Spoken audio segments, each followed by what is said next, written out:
മഞ്ചേരി കഴിഞ്ഞ് വീണ്ടും ഹൈവേയുടെ കാഴ്ചയിലേക്ക് എത്തിയിരിക്കുകയാണ്. നല്ല മഴയാട്ടോ. ഇവിടെയുള്ളൊരു ആടിപ്പാതയിലൂടെ നമ്മൾ വീണ്ടും ഹൈവേയിലേക്ക് കയറുന്നതിനായിട്ട് പോവുകയാണ്. പുള്ളിക്ക് ഒരുകൂടം വച്ച് പെയ്യണ മഴയാണ്. ഇന്ന് കാലത്തെ വീട്ടിൽ നിന്ന് പോന്നപ്പോൾ ഒരു തുടങ്ങിയ മഴയാണ്. എന്ത് മഴന്ന് വെച്ചാൽ അമ്മാതിരിയുള്ള മഴ. പക്ഷെ ഏതായാലും ഈ മഴയത്തെ ഈ കാഴ്ചകൾ, ഇവിടുത്തെ ഈ കാഴ്ചകളിലേക്കാണ് നമ്മൾ പോകുന്നത്. ഏതായാലും ഞാൻ വിചാരിച്ചിരുന്നത് വളാഞ്ചേരിയിൽ വെച്ച് റോഡ് കാണിക്കൽ നിർത്താമെന്നാണ്. കാരണം റോഡ് മാത്രമല്ല, ആ ഒരു റോഡ് ഇപ്പോഴത്തെ രീതിയിൽ വന്നതോടുകൂടി ആ സൈഡിലെയും നമ്മുടെ മുൻവശത്തെയും ഒക്കെ കാഴ്ചകൾ വളരെ അതിമനോഹരമായിട്ടുള്ള കുറേ കാഴ്ചകളുണ്ട്. ഏതായാലും നമ്മളിപ്പോൾ പഴയ റോഡിൻ്റെ ഭാഗത്തുകൂടിയാണ് പോകുന്നത്. ഇവിടുന്ന് ഏകദേശം എവിടെയാണ് കൃത്യമായിട്ട് ഇത് കയറുന്നതെന്ന് എനിക്കറിയാൻ പാടില്ല. ഏതായാലും കുറേ എക്സിറ്റുകളും ഇതൊക്കെ ഉണ്ട്. ഏതായാലും റോഡിൻ്റെ കാഴ്ചകളിലേക്ക് വന്നിട്ടുണ്ട്. കൃത്യമായിട്ട് ആ സർവീസ് റോഡിൽ കൂടെ പോയിച്ച് കറക്റ്റ് അവർ എൻ്റർ കൊടുത്തേക്കുന്ന സ്ഥലത്ത് മാത്രമേ നമുക്ക് കയറാൻ പാടുള്ളൂ. പക്ഷേ അതൊക്കെ നമ്മൾ ഇനി മുതൽ ശരിക്കും നന്നായിട്ട് നമ്മൾ പരിചയിക്കേണ്ട കാര്യങ്ങളാണ്. കൃത്യമായിട്ടൊരു കാഴ്ച പോലും നമുക്ക് ഇല്ല എന്നുള്ളതാണ്. ഇവിടെയാണ് എൻട്രി കൊടുത്തേക്കണേ. അപ്പോൾ കൃത്യം ആ എൻട്രി കൊടുത്തേക്കണേ ആ സൈഡിൽ കൂടെ മാത്രം നമ്മൾ കയറാൻ ശ്രമിക്കുക. കാരണം എന്നാന്ന് വെച്ചിട്ടുണ്ടെങ്കിൽ ഇത് മിക്കവാറും ഇനി കുറച്ച് കഴിയുമ്പോഴത്തേക്കും ഇവിടെ ക്യാമറയോ അങ്ങനെ എന്തെങ്കിലും പിഴശിക്ഷയോ അങ്ങനെയൊക്കെ ചിലപ്പോൾ ഒരു പക്ഷേ വരാൻ സാധ്യതയുണ്ട്. കാരണം ഇതിൻ്റെ ഉള്ളിലേക്ക് കയറുമ്പോൾ ഒരുവിധം നല്ല സ്പീഡിലായിരിക്കും വാഹനങ്ങൾ വരുന്നത്. അപ്പോൾ ആ കൃത്യം എൻട്രി ഉള്ള സ്ഥലത്താണെങ്കിൽ കുറച്ചും കൂടെ വാഹനങ്ങൾ നോക്കി വരും. അല്ലെങ്കിൽ ചിലപ്പോൾ പണി കിട്ടാവുന്ന സാധ്യതയുണ്ട്. ഒരു നല്ല സ്പീഡ് തന്നെയായിരിക്കും ഈ ഇത്രയും നല്ല റോഡ് കാണുമ്പോൾ മിക്കവാറും വണ്ടികളൊക്കെ ഉണ്ട്. ഇത് തുറന്നു കൊടുത്ത ഇടയ്ക്ക് കുറേ അപകടങ്ങൾ ഇവിടെ ഉണ്ടായതൊക്കെ പേപ്പറിലൊക്കെ നമ്മൾ കണ്ടിട്ടില്ലേ. മിക്കവാറും ഇതൊക്കെയായിരിക്കും ഒരുപക്ഷെ കാരണങ്ങൾ. ഈ റോഡിലൂടെ പോകുമ്പോൾ ആ സൈഡിലെയും ഫ്രണ്ടിലെയും കാഴ്ചകൾ നല്ല രസകരമായിട്ടുള്ള കാഴ്ചകൾ. പ്രത്യേകിച്ചും നമ്മളൊരു പാലത്തേലൊക്കെ ഒരു ഫ്ലൈ ഓവറിൻ്റെ മുകളിൽ കൂടെയൊക്കെ കയറി പോകുമ്പോഴത്തേക്കും അമ്മാതിരിയുള്ള കാഴ്ചകളാണിത്. അപ്പം നമ്മളിവിടെ പണിയുന്ന ഒരു ടോൾ ബൂത്തിൻ്റെ ഒരു കാഴ്ചകളിലേക്കാണ് വന്നത്. ടോൾ ബൂത്തിൻ്റെ പണി പൂർത്തിയായിട്ടില്ല.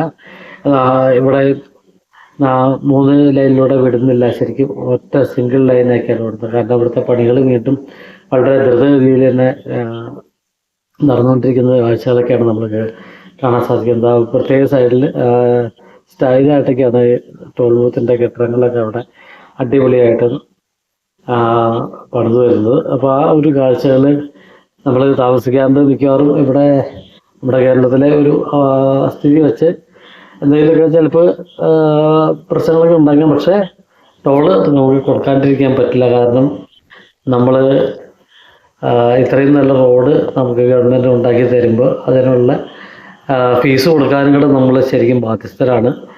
അങ്ങറ്റത്തേക്ക് നോക്കുമ്പോൾ നമുക്ക് അവിടെ നിൽക്കുന്ന ആ മലനിരകളുടെ കാഴ്ചകൾ അതേപോലെ തന്നെ അടിപൊളിയായിട്ടുള്ള കാഴ്ചകൾ. ഈ സൈഡിലൂടെയുള്ള നോക്കുമ്പോൾ ഇഷ്ടം പോലെയുള്ള തെങ്ങും തോപ്പുകളുടെ കാഴ്ചകളാണ് നമ്മളിങ്ങനെ കടന്നു പോകുമ്പോഴത്തേക്കും ശരിക്കും പടിഞ്ഞാറേ സൈഡ് വെച്ച് നമുക്ക് കാണാൻ പറ്റുന്ന തെങ്ങും തോപ്പുകളുടെ അതിമനോഹരമായിട്ടുള്ള കാഴ്ചകളാണ് ഇതിലൂടെ. ഏകദേശം ഞാൻ ഇന്നലെ പറഞ്ഞിട്ടുണ്ടായിരുന്നു, ഈ റോഡിലൂടെ പോകുമ്പോൾ ഈ പുതിയ ഹൈവേയിലൂടെ പോകുമ്പോൾ 65 കിലോമീറ്ററാണ് ബസ്സിന് പോകാനുള്ള സ്പീഡ് എന്ന് പറഞ്ഞാൽ. അതുപോലെ ഭാരവാഹനങ്ങൾ ലോറിയാണെങ്കിൽ 50 കിലോമീറ്ററിൽ ഓടിക്കണം, കാറിന് 80 കിലോമീറ്റർ വരെ അങ്ങനെയാണ്. ഏതായാലും ഇപ്പോൾ സർവീസ് റോഡിൽ കൂടെയാണ് നമ്മൾ കടന്നു പോയിക്കൊണ്ടിരുന്നത്. ഈ പോകുന്ന വഴിക്ക് രണ്ടത്താണി, പുത്തനത്താണി അടക്കമുള്ള കുറേ സ്ഥലങ്ങളുണ്ട്. പുത്തനത്താണിയിലേക്കാണ് നമ്മളിപ്പോൾ ചെല്ലുന്നത്. പഴയ റോഡിൻ്റെ ഭാഗങ്ങളിലൂടെയാണ് നമ്മൾ ചെല്ലുന്നത്. അതേപോലെ ഈ റോഡുകൾ പോകുമ്പോൾ ഒരുപാട് കയറ്റങ്ങൾ, ഇറക്കങ്ങൾ, വളവുകൾ ഇതൊക്കെ ശരിക്കും കുറഞ്ഞിട്ടുണ്ട്. അതിന് പറ്റിയ തരത്തിലുള്ള ഒരു ടെക്നോളജിയിൽ തന്നെയാണ് നിർമ്മിച്ചിരിക്കുന്നത്. അതുകൊണ്ട് തന്നെ ഞാൻ എത്രയോ കിലോമീറ്റർ ദൂരം ശരിക്കും ഈ റോഡ് ഫ്ലൈ ഓവറിൻ്റെ മുകളിൽ കൂടെ തന്നെയാണ് വരുന്നത്. അങ്ങനെ ഒരു പ്രത്യേകത കൂടിയുണ്ട്. ഒരുപക്ഷെ നമ്മുടെ ഇന്ത്യയിൽ തന്നെ ഒരുപക്ഷെ ഇത്രയും ഫ്ലൈ ഓവർ ഒക്കെ ഉള്ള ഒരു സംസ്ഥാനങ്ങളിൽ ഒന്നും കൂടെ ആയിരിക്കും മിക്കവാറും കേരളം ഇങ്ങനെ ഫ്ലൈ ഓവറുകൾ തന്നെ പോകുന്നത്. ഏതായാലും പത്തനംതിട്ടയിലെ കാഴ്ചകളിലൂടെയാണ് ഇപ്പോൾ നമ്മൾ തന്നെ പോയിക്കൊണ്ടിരിക്കുന്നത്. ഇത് പഴയ റോഡിൻ്റെ ഭാഗങ്ങളാണ്. നമ്മൾ ഇവിടുന്ന് വീണ്ടും ഹൈവേയുടെ സൈഡിലേക്ക് വന്നിട്ടുണ്ട്. പക്ഷേ ഇവിടെ എവിടെയാണ് നമുക്ക് ഇനി എൻട്രി എന്ന് നമുക്ക് അറിയാൻ പറ്റില്ല. ഏതായാലും നമുക്ക് തോന്നിയ പോലെ കയറി പോകാൻ പറ്റില്ല എന്നുള്ളതാണ് ഇവിടുത്തെ ഫുള്ളായിട്ട് ഇതിലെ ട്രാഫിക് വന്നു തുടങ്ങുമ്പോഴത്തേക്കും. ഇപ്പോൾ തൽക്കാലം ഓട്ടോറിക്ഷയും അല്ലെങ്കിൽ ടൂ വീലറൊക്കെ പോകാൻ അനുവാദം ഉണ്ടെന്ന് എനിക്ക് തോന്നുന്നു. പക്ഷേ അതൊന്നും ഇതിലേക്ക് കയറ്റരുത് എന്ന് പറഞ്ഞ് ഇഷ്ടംപോലെ സ്ഥലങ്ങളിൽ ബോർഡ് വെച്ചിട്ടുണ്ട്. പക്ഷേ ഇപ്പോൾ അത്യാവശ്യം ടൂ വീലറൊക്കെ അതിൽ ഓടുന്നുണ്ട്. അതിൻ്റെ ഇതൊക്കെ വ്യത്യാസം വന്നേക്കാം. ഈ ഒരു രീതിയിലൊക്കെ അതിൻ്റെ പുതിയ കൂടുതൽ കാഴ്ചകൾ വരുമ്പോഴത്തേക്കും മാറ്റങ്ങൾ വന്നേക്കാം. ഈ KSRTC ബസ്സിൽ പ്രത്യേകിച്ച് ഒരു ഫാസ്റ്റ് ബസ്സാണിത്.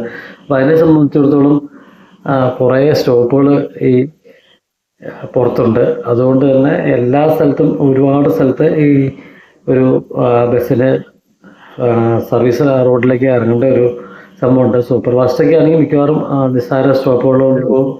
എന്നുകൊണ്ട് തന്നെ നല്ല സ്പീഡിൽ തന്നെ ഹൈവേകളിൽ തന്നെ ഒരുപക്ഷെ പോകാൻ പറ്റില്ല. ഏതായാലും മുമ്പിൽ വീണ്ടും ഒരു എൻട്രി ഉണ്ടെന്ന് എനിക്ക് തോന്നുന്നു. പക്ഷേ ഇനി ഈ പറഞ്ഞ ഇതിലെ സ്ഥലങ്ങളുടെയൊന്നും കൃത്യമായിട്ട് നമുക്ക് ഏത് സ്ഥലത്തേക്കാണ് നമ്മൾ ചെല്ലുന്നത് എന്ന് പോലും നമുക്ക് കൃത്യമായിട്ട് പറയാൻ പറ്റില്ല എന്നുള്ളതാണ്. കാരണം ഏത് സ്ഥലത്താണ് എത്തിയിരിക്കുന്നത്. കാരണം മൊത്തത്തിൽ ആ നാടിൻ്റെ തന്നെ മോച്ചായ മാറിപ്പോയി എന്നുള്ളതാണ് ഈ ഒരു സംഭവം വന്നതോടുകൂടി. ഈ നമ്മൾ സ്ഥിരമായിട്ട് വരുന്ന റോഡാണെങ്കിൽ നമുക്ക് കൃത്യമായിട്ട് അത് മനസ്സിലാക്കാൻ പറ്റുമായിരുന്നു. പക്ഷേ ഇപ്പോൾ നമ്മൾ സ്ഥിരമായിട്ട് അങ്ങനെ വരുന്ന റോഡും അല്ല, അതേ റോഡിൻ്റെ എളുപ്പം എങ്ങനെയായിരുന്നു ഇതൊന്നും നമുക്ക് കണ്ടാൽ തിരിച്ചറിയാൻ പറ്റില്ല. അതാ ഈ 4 അല്ലെങ്കിൽ 6 ലൈൻ ഉള്ള ഒരു ഹൈവേയുടെ കാഴ്ചകൾ മാത്രമേ ഉള്ളൂ. ഇപ്പം എനിക്ക് തോന്നുന്നു ഇത് കൃത്യമായിട്ടൊരു തിരിച്ചറിയാനും പറ്റില്ല കേട്ടോ. നമുക്കിപ്പോൾ